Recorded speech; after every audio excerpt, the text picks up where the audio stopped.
ഇല്ലാതെ പിന്നെ ഗവൺമെന്റ് തന്നെ ഓപ്പർച്യൂണിറ്റി കാർഡ് പ്രൊവൈഡ് ചെയ്യുന്നത്?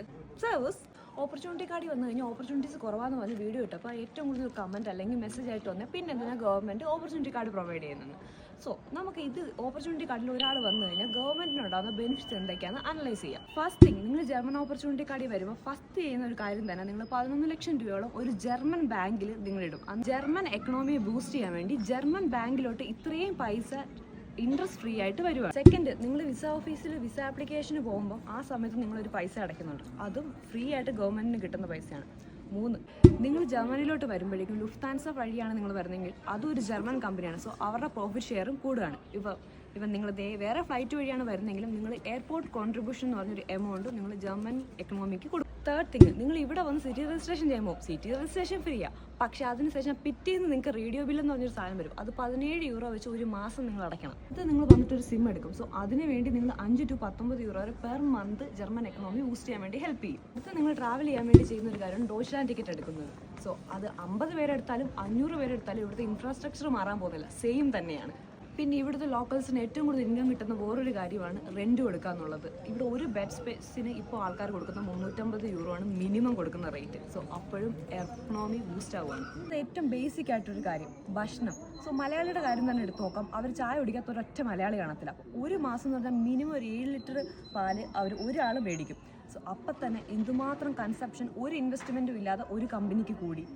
അതുപോലെ തന്നെ മുട്ട, അരി, സവോള ഇതൊന്നും ഇല്ലാതെ ജീവിക്കാൻ പറ്റത്തില്ല. ചിന്തിച്ചു നോക്ക്. പിന്നെ ഒരുപാട് ആൾക്കാർ സാധനങ്ങൾ ഇന്ത്യൻ സ്റ്റോറിൽ നിന്ന് വാങ്ങാറുണ്ട്. ഇന്ത്യൻ സ്റ്റോറിലെ സാധനങ്ങളാണെങ്കിലും ഇന്ത്യയിൽ നിന്ന് എക്സ്പോർട്ട് ചെയ്ത് ഇവിടെ കൊണ്ടുവരുന്നത്. അപ്പോഴും ഗവൺമെൻറ്റിന് ടാക്സ് അടയ്ക്കുന്നുണ്ട്. പക്ഷേ അതിൻ്റെ കസ്റ്റമേഴ്സ് ഇന്ത്യൻസ് മാത്രമാണ്, ജർമ്മൻസ് അല്ല. അടുത്ത ബേസിക് കാര്യം, ഡ്രസ്സ്. നാട്ടിൽ എന്ത് കോസ്റ്റ്യൂം ഇട്ട് നടന്നാലും ഇവിടെ വന്നു കഴിയുമ്പോൾ കുറച്ച് കളയുമ്പോൾ നമ്മളൊരു യൂറോപ്യൻ സ്റ്റാൻഡേർഡിലോട്ട് മാറും. അപ്പോഴും H&M, പ്രിമാർക്ക്, സിയാൻഡെ ഇതെല്ലാത്തിനും സെയിൽ ഇൻക്രീസ് ചെയ്യുക. പിന്നെ എല്ലാവരും ചോദിക്കുന്ന ഒരു ചോദ്യമാണ്, നമ്മൾ പാർട്ട് ടൈം ജോബ് ചെയ്തിട്ട് ഉണ്ടാക്കുന്ന പൈസയല്ലേ പിന്നെ ഇതിവിടെ സ്പെൻഡ് ചെയ്ത് എന്താ കുഴപ്പമെന്ന്? അവിടെയാണ് ചതി. സോ ഒരു ഓപ്പർച്യൂണിറ്റി കാർഡ് വന്ന ഒരാൾക്ക് ഒരു വീക്കിലി 20 hours മാത്രമേ വർക്ക് ചെയ്യാൻ പറ്റത്തുള്ളൂ. സോ അപ്പോൾ മാക്സിമം ഒരു മാസം വർക്ക് ചെയ്യാൻ പറ്റുന്നത് 80 hours. ഒരു മിനിമം വേജസ് 13 യൂറോ ഇട്ട് കൂട്ടിയാൽ പോലും ഒരു മാസം കിട്ടുന്ന എത്ര യൂറോ ആണ് നിങ്ങൾ കൂട്ടുക? ഇതിൻ്റെ അകത്ത് ടാക്സ് പോയിട്ടെല്ലാം കിട്ടുന്ന ഒരു 850, 900 യൂറോ ആയിരിക്കും. അപ്പോൾ ബാക്കി പൈസ അവിടെ പോയി ജർമ്മൻ ടാക്സസിലോട്ട്, പെൻഷൻ ഇൻഷുറൻസ്, ആർബൈറ്റ് ലോസ്, ഹെൽത്ത് ഇൻഷുറൻസ്, ഇങ്ങനെ എല്ലാ ടാക്സിലോട്ടും പോയി. നിങ്ങൾ നോക്കുമ്പോൾ നിങ്ങളുടെ ഹെൽത്ത് ഇൻഷുറൻസ് കോൺട്രിബ്യൂഷൻ ഭയങ്കര ചെറുതായിരിക്കും. പക്ഷേ നിങ്ങൾ ഒരാളെ നോക്കുന്നതിന് പകരം മലയാളീസ് മാത്രം നോക്കുന്നതിന് പകരം ഇന്ത്യൻസ് മാത്രം നോക്കുന്നതിന് പകരം വേൾഡ് മൊത്തം നോക്കുകയാണെങ്കിൽ മിനിമം ഒരു 1 ലക്ഷം പേര് ഓപ്പർച്യൂണിറ്റി കാർഡിൽ വന്നിട്ടുണ്ടെങ്കിൽ എത്ര ലക്ഷം രൂപ ജർമ്മൻ ഗവൺമെൻറ്റിന് ചുമ്മാ കിട്ടുന്നു?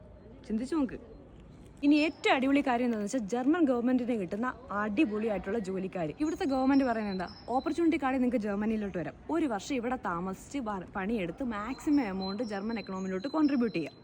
എന്നിട്ട് ഇവിടുത്തെ ഏതെങ്കിലും ഒരു കമ്പനി നിങ്ങൾക്ക് നല്ല സ്കില്ലുണ്ട്, നല്ല ലാംഗ്വേജ് ഉണ്ടെന്നുണ്ടെങ്കിൽ നിങ്ങളെ ഹയർ ചെയ്യും. സോ അല്ലെങ്കിൽ നിങ്ങൾ ഒരു വർഷം കഴിയുമ്പോൾ നാട്ടിൽ പോകണം, ഇല്ലെങ്കിൽ ഇവർ പിടിച്ച് ഡീപ്പോർട്ട് ചെയ്യും. വൺസ് ഡീപ്പോർട്ട് ആയി കഴിഞ്ഞാൽ യൂറോപ്യൻ യൂണിയനിലായിട്ട് ഒരു വിസ ഇനി സ്വപ്നത്തിൽ മാത്രമാണ്.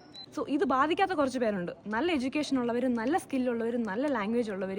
നിങ്ങൾ ലിങ്ക്ഡിനിലൊക്കെ നോക്കി നിങ്ങളുടെ എക്സ്പീരിയൻസ് ഇവിടുത്തെ കമ്പനിക്ക് വേണമെന്നുള്ളവരാണ്. നിങ്ങൾ പേടിക്കേണ്ട ആവശ്യമില്ല. Because Germany is A heaven for you. ഇത് പേടിക്കേണ്ട ആൾക്കാരുണ്ട്. പ്രത്യേകിച്ച് പഠിപ്പമൊന്നുമില്ല, പ്രത്യേകിച്ച് എക്സ്പീരിയൻസ് ഇല്ല, തക്കിട തരികിട പരിപാടി കാണിച്ചാണ് ജർമ്മനി വരുന്നെങ്കിൽ എന്തായാലും കിട്ടാൻ പോകുന്നില്ല. നാട്ടിൽ നിന്ന് കുറച്ച് പേരെ കണ്ടതാ, പ്രത്യേകിച്ച് ഡിഗ്രി ഒന്നുമില്ല, ഫേക്ക് സർട്ടിഫിക്കറ്റ് വെച്ച് IELTS ഇല്ല, ജർമ്മനും ഇല്ല, ഒരു പാർട്ട് ടൈമിൻ്റെ കോൺട്രാക്റ്റും വെച്ച് ഇവിടെ വന്നിട്ട് ഇക്ഷ ഇന്ന ഇത്രയൊന്നും വരയ്ക്കരുത്. പ്രശ്നമില്ലാത്ത കുറച്ച് ആൾക്കാരും കൂടെ ഉണ്ട്. ഹോട്ടൽ ജോലിക്ക് വരുന്നവർ, നഴ്സുമാരെ കെട്ടാൻ വരുന്നവർ, ഈ ഓൾഡ് ഏജ് ഹോമിൽ കയറാൻ വരുന്നവർ. പക്ഷെ കുറച്ച് കഴിയുമ്പോൾ ഡിപ്രഷൻ ആയെന്നൊന്നും പറയില്ല. ഈ ജോലിയൊക്കെ ചെയ്യാൻ വരുന്നവർക്ക് യാതൊരു വിധത്തിലുള്ള പ്രശ്നമൊന്നും ഉണ്ടാകത്തില്ല, എങ്ങനെയൊക്കെ ജീവിച്ചു പോകാം. പക്ഷേ ഇതൊന്നും ചെയ്യാനും പറ്റത്തില്ല. പക്ഷേ പ്രത്യേകിച്ച് സ്കില്ലും ഇല്ല, ലാംഗ്വേജും ഇല്ലാത്തവരാണ് പെട്ടുപോകുന്നത്.